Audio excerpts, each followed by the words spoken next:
cherish. Our land, our home. All of the things we have built upon it. We persevere. Take care of our wounds.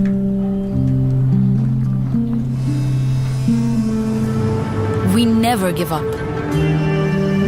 We defend our home. We remember those who sacrificed everything.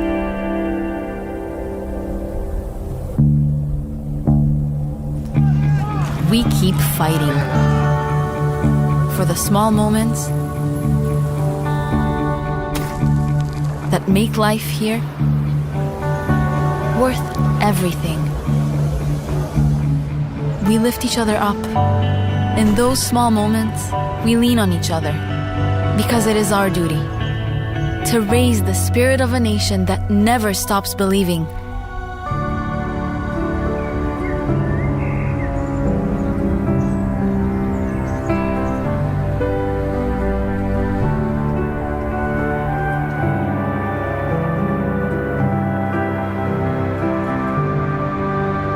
So what really is independence? It is waking up every morning with one mission: to fight for our country and to love it even harder.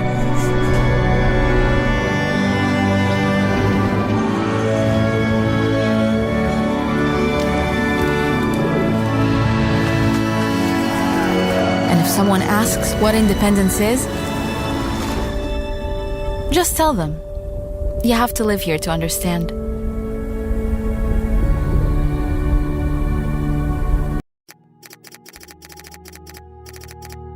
Bringing our hostages home was and remains one of the IDF's main goals since we started operating in Gaza after Hamas launched the October 7th massacre. And although we have made significant progress in achieving this goal, there is still more work to be done. The Iranian proxy wasn't satisfied with murdering over 1,200 and abducting 251 people on that day. Hamas made their intentions clear, which is why the IDF operated in Gaza for more than 470 days. Even though the IDF has eliminated approximately 20,000 terrorists in Gaza and dismantled hundreds of miles of Hamas's underground infrastructure, the terrorist group still remains in control of Gaza and threatens the lives of Israelis and Gazans alike. On January 19, 2025, Israel entered a ceasefire agreement with Hamas, in which hostages will be returned back home in exchange for terrorists. If Hamas violates this agreement, the IDF will continue operational activity against Hamas. Let's not forget that Hamas is still holding innocent people in captivity in brutal, inhumane conditions. We operated against Hamas, not the people of Gaza, to bring our people home and finally be able to say, mission accomplished.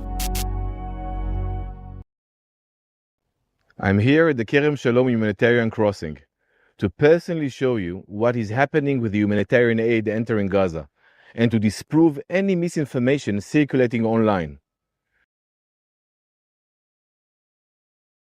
Behind me, hundreds of trucks worth of aid waiting to be picked up at the Gazan side of the crossing. Close to 900 trucks of aid have already entered Gaza, and today over 80 more will enter. In addition, the new distribution centers are operated by the GHF. 16,000 packages have been distributed within the past few days.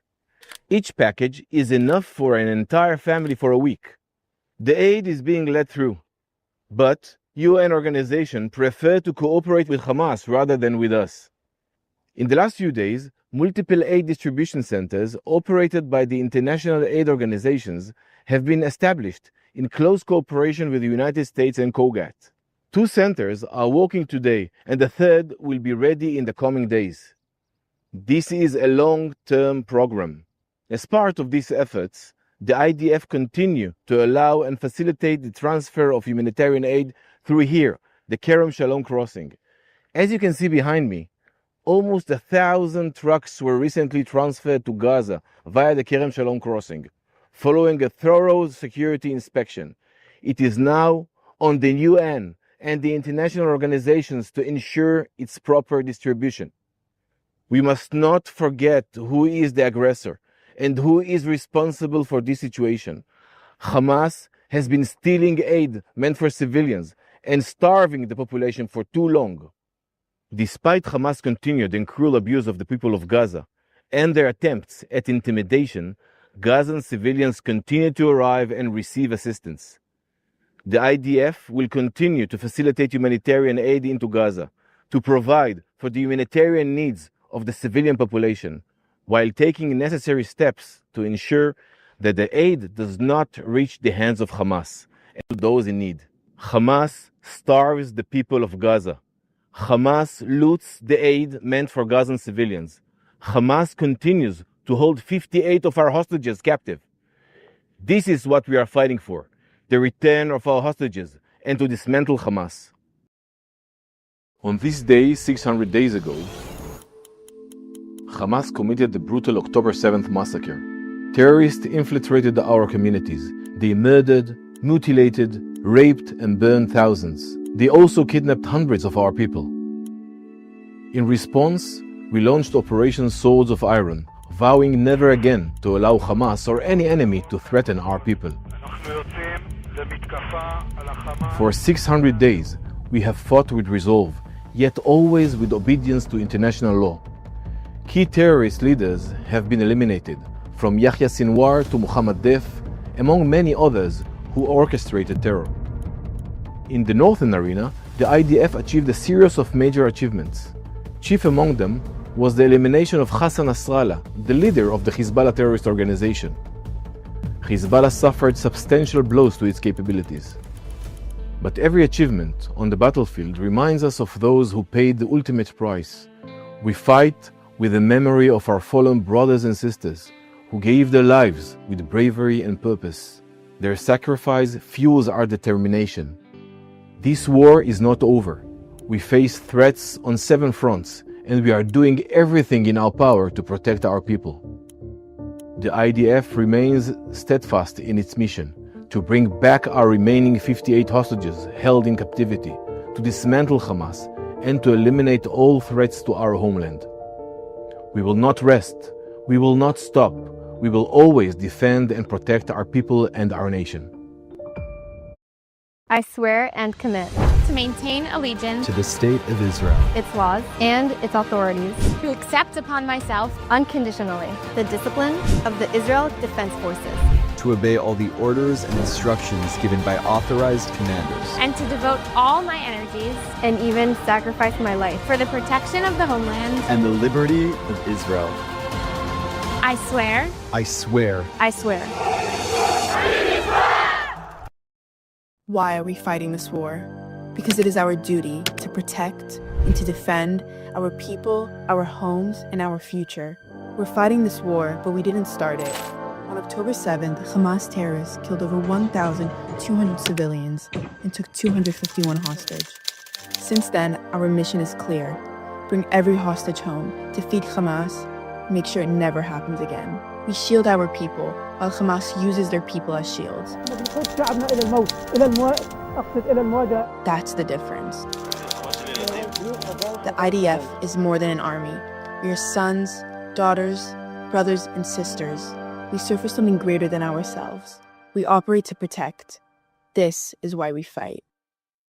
For freedom, but Hamas is everything freedom is not. For years, they've ruled Gaza through fear, violence, repression, and terrorism. Hamas isn't an army, it's a terrorist organization. For years, they've exploited the people of Gaza while fueling endless war. They fire rockets from homes, schools, hospitals, and mosques, then blame Israel when civilians get hurt. They build tunnels under playgrounds and store weapons in UN facilities. They arrest, torture, and kill their own people. They've executed political rivals in the streets and forced children into their ranks. And on October 7th, they showed the world who they really are, committing one of the worst massacres in modern history. This isn't resistance, it's terrorism. Hamas doesn't fight for freedom. They fight for power through blood, fear, and destruction. In recent days, the IDF has advanced its operation across several areas in Gaza. This operation is part of the IDF's war against Hamas, a war that started after the October 7th massacre when Hamas killed 1,200 people and kidnapped 251 more. The goals of the operation are driven from the goals of the war, to bring our hostages home and to dismantle Hamas's terrorist capabilities and make sure they can never harm our civilians again. In the last few days, over 800 Hamas terror targets have been struck. Additionally, as part of the IDF's commitment to target Hamas terrorists and not civilians, and in compliance with international law, humanitarian aid has been entering Gaza since yesterday. The advanced warning efforts employed by the IDF are exclusively intended to allow the civilian population to distance themselves from areas of active hostilities and thereby mitigate the potential harm from the operation. We will continue operating against the terror organizations in Gaza in order to protect our civilians and bring our hostages home. We cherish our land, our home, all of the things we have built upon it. We persevere. Take care of our wounds.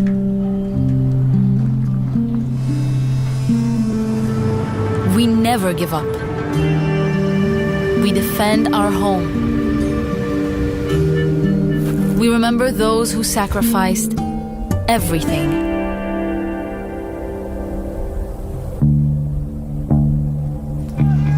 We keep fighting for the small moments that make life here worth everything. We lift each other up. In those small moments, we lean on each other because it is our duty to raise the spirit of a nation that never stops believing.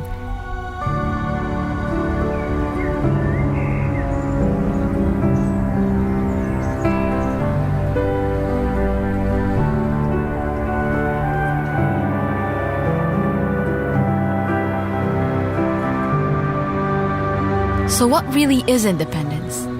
It is waking up every morning with one mission: to fight for our country and to love it even harder.